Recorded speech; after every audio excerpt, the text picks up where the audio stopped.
هذه فشلت وأفلست. الآن قضية السويداء وحقوق ومطالب السويداء هي التي تتصدر، وهي التي انتصرت بدماء شهداء بني معروف، شهداء الكرامة، شهداء السويداء.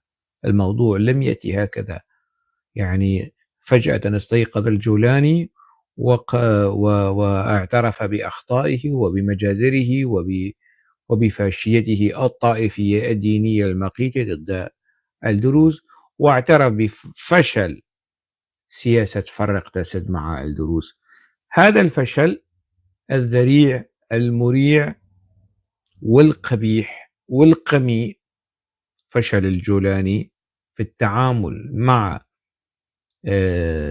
السويداء وسياسات فرق تسد، وبالحديد والنار والسواطير والسكاكين والقتل والسحل والنهب والتعفيش وكل ما اقترفه شذاذ الآفاق والإرهابيين اللي بيشتغلوا تحت إمرة الجولاني. فشل هذا الموضوع في تقديري سيتجه الجولاني إلى ممارسة نفس السياسة مع الكرد. نفس السياسة مع الكرد. ماذا سيفعل؟ سيحاول بث الشقاق داخل قسد ككتلة عسكرية سياسية وازنة ومهمة ومشروعة ولها وزنها وحضورها دوليا. ومشروعية قسد، ذكرت وأكرر، سابقة على مشروعية نظام الجولاني بسنوات. وبالتالي التطبيقات العملية لسياسة فرق تسد سيحاول الجولاني بثها داخل قسد. إذا فشل سيحاول أن يخلق حالة من الشقاق بين المجلس الوطني الكردي والإدارة، إدارة قسد وسلطة قسد في مناطق شرق الفرات.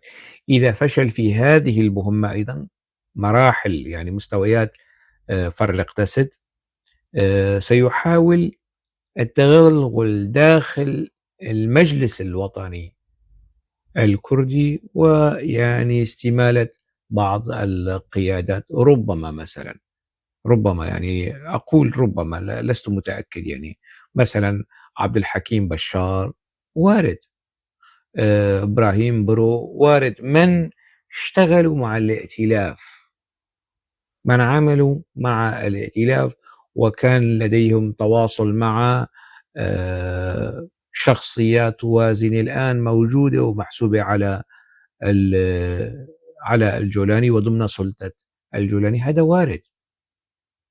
ويعني إذا شفتوا شيء هيك يتناغم مع سياسات الجولاني يصدر من عبد الحكيم بشار أو إبراهيم برو أو محمد إسماعيل أو أي شخص يعني من القيادات المجلس،